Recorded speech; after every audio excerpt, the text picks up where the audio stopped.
बच्चों, आज हम करते हैं अपनी भूगोल की किताब का जो पहला पार्ट है उसकी अभ्यास। जी हाँ, उसके जो अभ्यास प्रश्न हैं उनको हम हल करते हैं। जो दूसरा प्रश्न है, देखिए लिखा है यहाँ कुछ शैलों के नाम दिए गए हैं। जी हाँ, नाम दिए हैं, उन्हें सही वर्ग में लिखिए। जी हाँ, हमें पता है शैल 3 प्रकार के होते हैं, जैसे नाम लिखा हुआ अभी, आग्नेय शैल, परतदार और रूपांतरित। यहाँ पर कुछ लिखे हुए हैं जैसे ग्रेफाइट, हीरा, चूने का पत्थर, संगमरमर, अभ्रक, कोयला, स्लेट, बालू, बेसाल्ट और ग्रेनाइट। इनको हमें इन तीनों में बांटना है कि कौन से आग्नेय शैल के हैं, कौन परतदार हैं, कौन रूपांतरित हैं। तो हम क्या करेंगे, आप अपनी कॉपी में जैसे आग्नेय शैल है, अब शॉर्ट में लिखे दे रहे हैं, आग्नेय शैल के यहाँ पर लिख देंगे। फिर ये हम परतदार पा बना देते हैं, परतदार के यहाँ पर लिखेंगे, और रूपांतरित ये रू हो गया। तो इस तरीके से आप अपनी कॉपी में 3 कॉलम बना लेंगे। एक हो जाएगा आग्नेय शैल का, एक परतदार शैल का और एक रूपांतरित शैल का।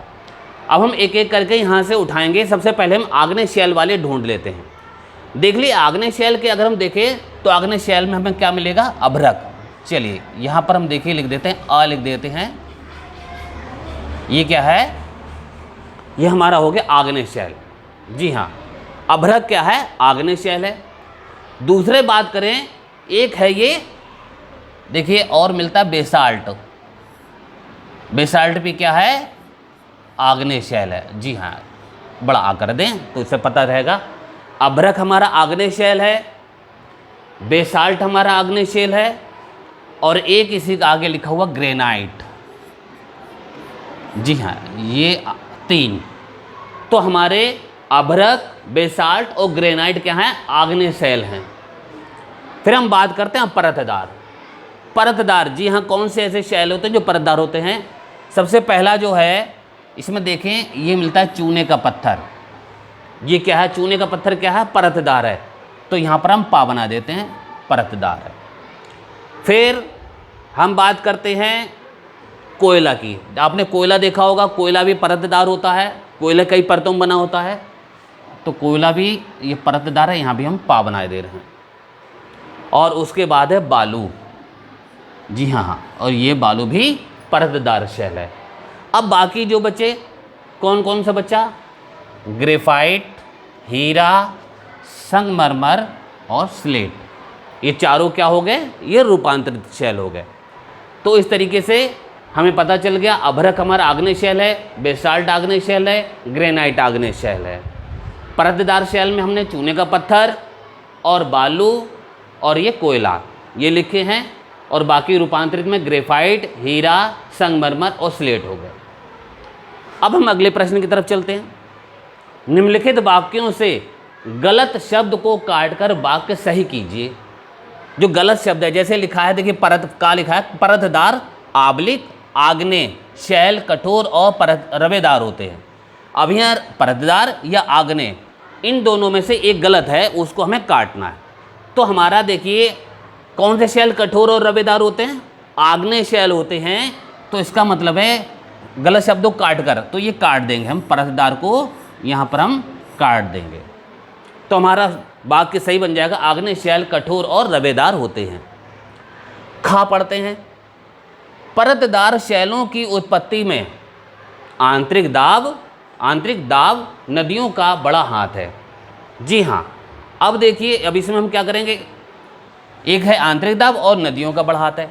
तो परतदार शैलों की उत्पत्ति में, तो यहाँ पर गलत है, ये आंतरिक दाब, भाई नदियों का बड़ा हाथ है। तो परतदार शैलों की उत्पत्ति में नदियों का बड़ा हाथ है। ग है, रूप तथा गुणों के परिवर्तन से बनी शैल को आग्नेय आबलिक रूपांतरित शैल कहते हैं। ये तो हमें पहले ही पता है, रूप जिसका बदल जाता है, रूपांतरित शैल को हम आसानी पहचान जाते हैं। तो यहाँ पर हम आग्नेय को काट देंगे, ये बन जाएगा रूपांतरित शैल कहते हैं। चूने के पत्थर से संगमरमर बनता है या कोयला बनता है, भैया ये सभी को पता है कि संगमरमर बनता है, कोयला नहीं बनता है। भाई चूने का पत्थर, चूना का पत्थर सफ़ेद होता है और संगमरमर भी सफ़ेद होता है, ऐसे आप पहचान सकते हैं। तो चूने के पत्थर से संगमरमर बनता है। फिर है हिमालय पर्वत आग्नेय या परतदार शैल का उदाहरण है। ये कई बार बता चुका हूँ मैं आपको कि हिमालय पर्वत परतदार शैल का उदाहरण है। जी हाँ, ये आग्नेय शैल नहीं, आग्नेय शैल में क्या आते हैं, ज्वालामुखी जैसे आते हैं, तो हम यहाँ पर आग्नेय काट देंगे। फिर है रिक्त स्थानों की पूर्ति कीजिए।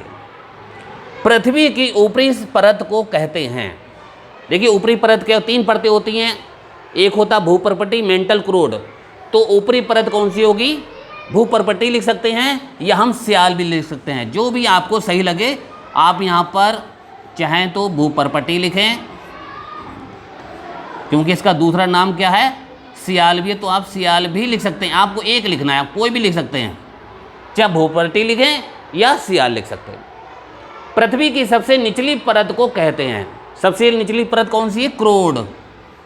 जी हाँ, यहाँ पर हो जाएगा, हम लिख देंगे क्रोड। इसके भी देखिए 2 नाम है, एक निफे भी इसका नाम है, तो चाहे आप निफे लिखें या क्रोड लिखें, बात एक ही है। चूना पत्थर का रूपांतरण के फलस्वरूप बनता है, अभी हम लोगों ने यहाँ पढ़ा था चूने के पत्थर से क्या बनता है, संगमरमर, तो वही चीज़ आ गई, चूना पत्थर रूपांतरण के फलस्वरूप क्या बन जाता है, संगमरमर बन जाता है, तो यहाँ पर हम लिख देंगे संगमरमर।